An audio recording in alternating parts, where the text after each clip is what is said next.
गिबियावनो बयखौबो दिनैनि गोदान मोनसे भिडिअआव बरायनानै लाग्रोबाय। आंनि नैबे चेनेलाव भिडिअ लाबोयैया जोबोद गोबाव जाबायमोन। बेबारनिफ्राय आं नोंथांमोननि सिगाङाव आंनि नैबे चेनेलावहाय अनलाइननि गासै आपडेटफोरखौ नोंथांमोननि सिगाङाव लानानै फैगोन। बेनिखायनो नोंथांमोना आंनि नैबे चेनेलखौ साबस्क्राइब खालामनानै लाग्रोबानो जाबाय। दिनै आं नोंथांमोननि सिगाङाव चिफ मिनिस्टार आत्मनिर्भर असम अभियान 2.0 एबा CMAAA नि आपडेटखौ लानानै फैदों। जोंहा बेनि एप्लाइ खालामनाया सिगांनि समावनो जानानै थांबाय आरो बेखौ सिगाङाव फोसावनाय बायदियैनो बेनि चेकखौहाय राननानै होग्रोबाय। थांनाय 7 फेब्रुआरि खालार खालि कामरुप डिस्ट्रिक्टनि बेनिफिसियारिफोरनो बेनि चेकखौ राननानै होग्रोनाय जाबाय। दा नोंथांमोना जायफोर एप्लाइ खालामदोंमोन एबा जायफोरना बेनिफिसियारि लिस्टआव दङ नोंथांमोना बेनि फैसाखौ मोननो हाखासिगोन। नोंथांमोना जेबो सिन्था खालामनाङा। दा नोंथांमोना गावबा गावनि बेनिफिसियारि स्टेटासखौ बोरै चेक खालामगोन होननानै बुङोब्ला नैबे सेराव दंना लगइन अपसन दङ। नोंथांमोना नैबे लगइन अपसनाव थुनानैहाय गावबा गावनि बेनिफिसियारि स्टेटासखौ चेक खालामनानै लानो हागोन। नोंथांमोना मोनथिखागोन बेवहाय गावबा गावनि कन्टेक्ट नाम्बारखौ होनानै आंना सिगाङावनो बेयाव लगइन खालामखानाय दं नालाय पासवर्ड बानायखानाय दङ। आं बेयाव जिखुनु कन्टिनिउल' थुनानै होनोसै। नोंथांमोनाबो मोनथिखागोन गावबा गावनि मबाइल नाम्बारजों आरो पासवर्ड होनायखौ। बेनि उनाव नोंथांमोना मा थुनांगोन लगइन उइथ OTP बेवहाय थुनानै होदो।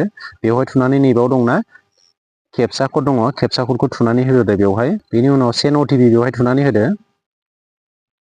सेन्ड OTP आव थुनानै होयोब्ला बेवहाय मोनसे OTP फैगोन। दा OTP फैबाय आंनाव। बेनि उनाव आरो फिन केपचा कडखौ थुनानै होबावदो।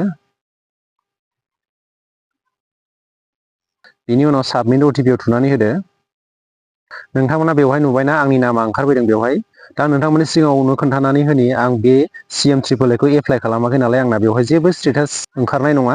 जुदि नोंथांमोना एप्लाइ खालामदोंमोन आरो नोंथांमोना बेनिफिसियारि लिस्टआव ओंखारबाय एबा सिलेक्ट जाबाय एबा बिनि फैसाखौ मोननो हासिगोनब्ला नोंथांमोना नैबेवहाय गावबा गावनि स्टेटासखौ नुखाजोबगोन। आं बेवहाय CMAAA खौ एप्लाइ खालामाखै नालाय आंना बेवहाय न' रेकर्ड फाउन्ड जेबो रेकर्ड थानाय नङा। जुदि नोंथांमोना बेखौ एप्लाइ खालामदोंमोन आरो नोंथांमोना बेवहाय रिजेक्ट बा रिजेक्ट नोंथांमोना नैबेवहाय गावबा गावनि स्टेटासखौ चेक खालामनो हागोन। जुदि नोंथांमोना सिलेक्ट जादोंबा बेवहायनो मिन्थिनो हाखागोन।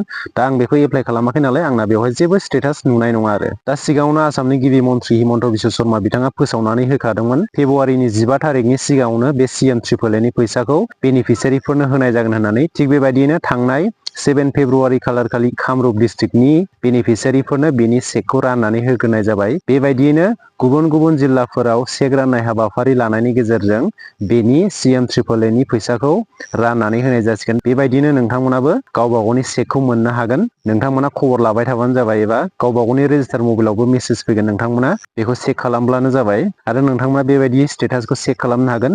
जुदि नोंथांमोना बेनिफिसियारि लिस्टआव दङब्ला एबा सिलेक्ट जाबायब्ला नोंथांमोना बेनि फैसाखौ मोननो हाखासिगोन। नोंथांमोना जेबो सिन्था खालामनाङा। दा बेवहाय फोरमायनानै होनाय बायदिब्ला गासै 74,000 नि बांसिन बेनिफिसियारिफोरा बे CMAAA 2.0 नि फैसाखौ मोननो थांगासिनो दं। मोननो थांगासिनो माने कामरुप डिस्ट्रिक्टनियाथ' बेनि चेकखौ मोनग्रोखाबायानो। बेनि उनाव साफ्रोमबो बेनिफिसियारिफोरानो मोननो थांगासिनो दङ। बेनिखायनो नोंथांमोना सिन्था खालामनाङा। नेबानो जाबाय। गुबुन गुबुन जिल्लाफोराव डेटफोरखौ गुबुन गुबुन फोसावदों चेक राननाय हाबाफारिखौ। दा नोंथांमोनाबो गावबा गावनि स्टेटासफोरखौ चेक खालामब्लानो जाबाय। दिनैनि भिडिअआ एसेनोसै। नोंथांमोना भिडिअखौ इनफरमेटिभ मोनदोंब्ला मोनसे लाइक खालामदो।